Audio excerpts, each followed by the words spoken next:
അലചിതറും അറബിക്കടലിൽ തിരതല്ലും തീരം തേടി വിശ്വാസ നൗകയിലേറി വരവായി തോമാശ്ലീഹ, ഓ വരവായി തോമാശ്ലീഹ.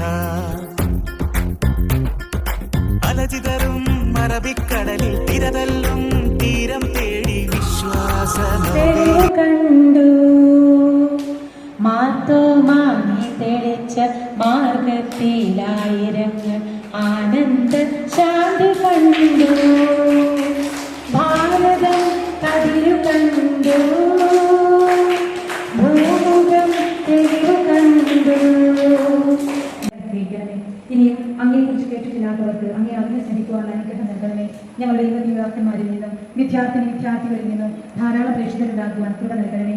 കാലത്തിന്റെ പൂർണ്ണതയിൽ ഭാരതം മുഴുവനും അങ്ങേ രക്ഷാകരങ്ങളുടെ സ്വർഗീയഫലം അനുഭവിക്കുവാനും ഞങ്ങളെല്ലാവരും സ്വർഗത്തിൽ അങ്ങേ കണ്ട് നിത്യാന്തം അനുഭവിക്കുവാനും ഇടവരുത്തണമേ. ആമേൻ.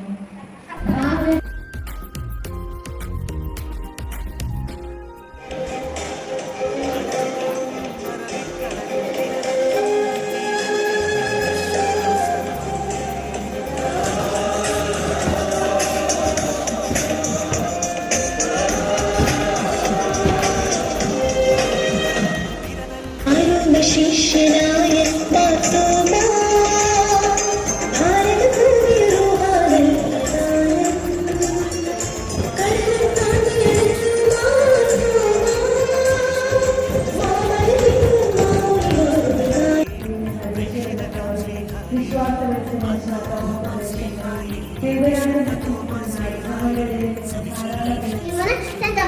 ഇന്ത്യയിലെ ക്രൈസ്തവ സഭയുടെ സ്ഥാപകനും യേശുവിന്റെ സ്വന്തം വിശേഷമായി ഒരാളുമായ വിശുദ്ധ തോമസ് ലീഹയെ ഓർമ്മിക്കുന്നതാണ് ദുഃഖനാണ്. ഇന്ത്യയിലെ സുവിശേഷ ദൗത്യമായെത്തിയ ആദ്യത്തെ അപ്പസ്തലനാണ് വിശുദ്ധ തോമസ് ലീഹ. അകമാന പദ്ധതിയും കുരിശിലേറ്റടിയും ഹൃദയമാണ് വിശുദ്ധ തോമസ്.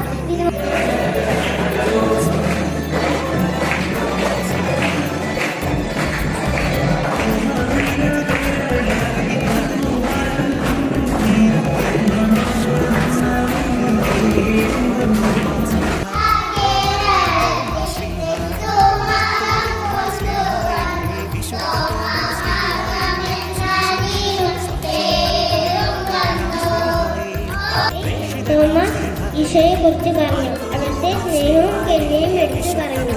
അങ്ങനെ പലരും ക്രിസ്ത്യാനികളായി മാറി. തോമസ് ലീഹ 7 പള്ളികൾ സ്ഥാപിച്ചു.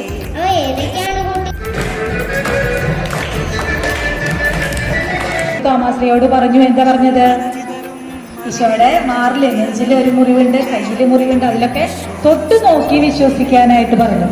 അപ്പൊ തോമസ് ലീഹ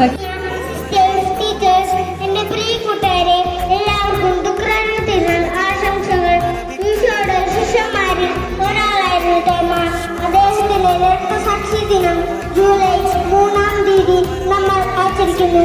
അതാണ് ദുഃഖ